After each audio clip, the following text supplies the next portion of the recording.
If you're preparing for birth or walking alongside someone who is, let's take a moment to talk about something just as important as the birth itself, and that is postpartum recovery. As a doula and a holistic women's health coach, I've supported many women through birth and the weeks following. And one thing I wish more families truly understood is how vital it is to slow down after baby arrives. There's a simple framework that I want to share with you, and it's called the 5-5-5 rule. Honestly, it's just a simple guideline that is for intentional postpartum rest, and that is 5 days in the bed, 5 days on the bed, and 5 days around the bed. I'm going to break that down for you because it's more than just staying still. It's about the active healing, your body's wisdom, and it's the art of actually just taking that moment to slow down.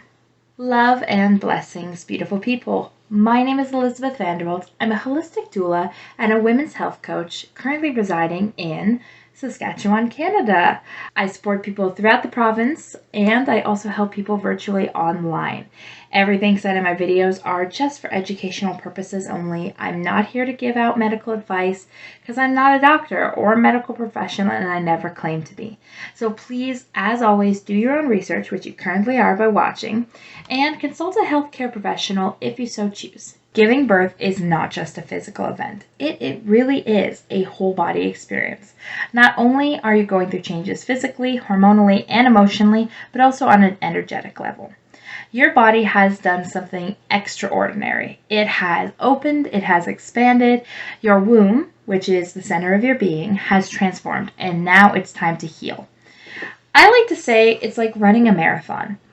You have the warm-ups and the training, and that's during pregnancy. Then you have the birth. That is where you are running the race, you're actively going, doing the thing you need to do. And then you have postpartum, and that is where you need to recover from that heavy-duty experience prior. So do you ask marathon runners to then go have 20 different people to check them over? The answer is no. So why is it different with postpartum? When internally there's a wound about the size of a dinner plate where the placenta detached from the uterine wall. That wound needs stillness, it needs warmth, and it needs nourishment so that you can heal properly. And yet, many people are rushing back into movement, into visitors, into responsibility, and thinking you need to bounce back today. But what if we didn't? What if we trusted the wisdom of resting? That is where this lovely 5-5-5 rule comes in.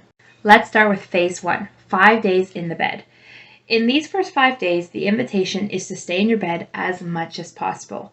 We're going to be talking about minimal movement, prioritizing that skin to skin with baby nourishment, either through breastfeeding, bottle feeding, etc., hydration, and deep, uninterrupted rest. The rest isn't laziness because it's actually medicine. You want to know why? It supports uterine healing, which very needed, minimizing the bleeding and the swelling. There are chances of better breastfeeding outcomes and a lower risk of prolapse. And honestly, let's be honest, less burnout down the line. During this time, your only job is going to be with your baby, feed your baby, and to be fed yourself.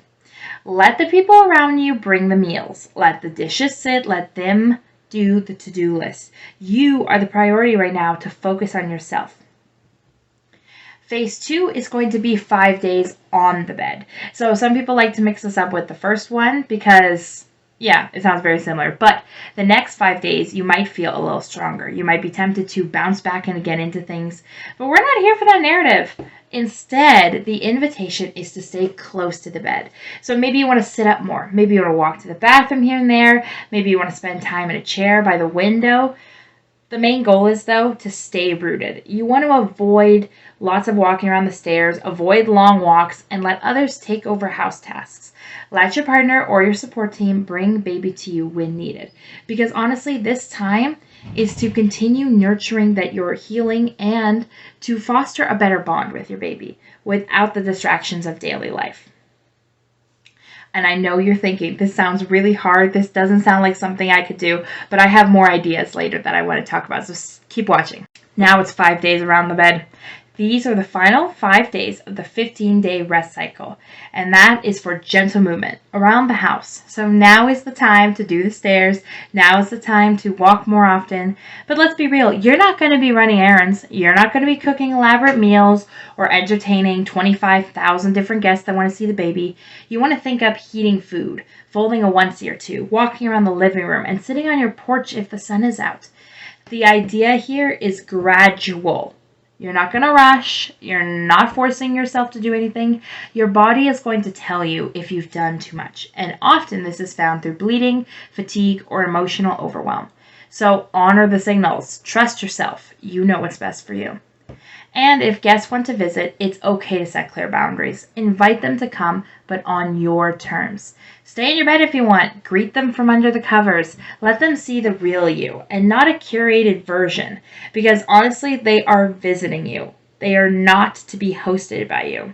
In fact, your only job should be to receive. And if possible, with their invite of visiting, ask them if they could bring you food. Maybe they can run a load of laundry while they're there or offer help if possible. But if not, it's okay to say, now's not the best time. Because honestly, resting in bed sends a beautiful message. You are recovering and your body deserves to be honored and put first. So if you're watching this video and you're just about to give birth or you just had one or know someone, here are a few ways to prepare a little bit ahead of time. And first off, that should include a postpartum basket. You want to have snacks, water bottles, pads, diapers, nipple balm, and anything you may need, and keep it by your bed or even in your bathroom. You want to prep, well, not the food, prep frozen meals or line up a meal train. Make sure you're not standing and trying to cook lots. You want to buy soft and cozy loungewear. You don't need to get dressed up for others. Choose comfort that makes you feel held and that has access if you're breastfeeding. And line up support, okay? Your partner, a friend, postpartum doula, whatever you choose. Just don't try to do this alone. And if it's possible, book in home lactation support. Trust me, it's worth it. You will need the help, even if it's your first or your third. But the question is, what if I can't do this? Then what? Let's be real here. I get it. Life isn't always ideal. Maybe you have older kids, maybe you have very limited support, or the circumstances that make deep rest feel impossible. So I'd like to say, do what you can. Even a modified version of 5-5-5 rule will make a difference. Maybe just 3 days in bed. Maybe just staying off your feet as much as possible. Because honestly, hun, it's not about perfection.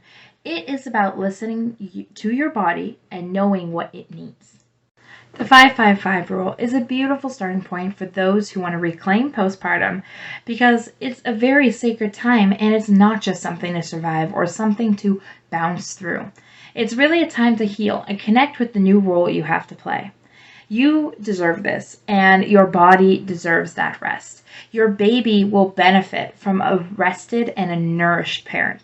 So take the rest and ask for the help. Set the boundaries and let this be your time to receive. If you're planning for birth or you're supporting someone who is, I really hope you take this wisdom into your heart and remember it, help someone who might be in need. And if you need help preparing for postpartum, please reach out. This is one of the things I love to walk through with my clients, and that is the art of postpartum planning. I help people go through nourishment, boundaries, and support systems that actually work, that benefit you in the long run. Because you don't have to do this alone. Thank you so much for watching another video. Make sure to subscribe to find more tips like these. And if this didn't entirely float your boat, that's okay. I support women from fertility to menopause and all the things in between. My goal is just to really help women as a whole. So stay tuned. Peace.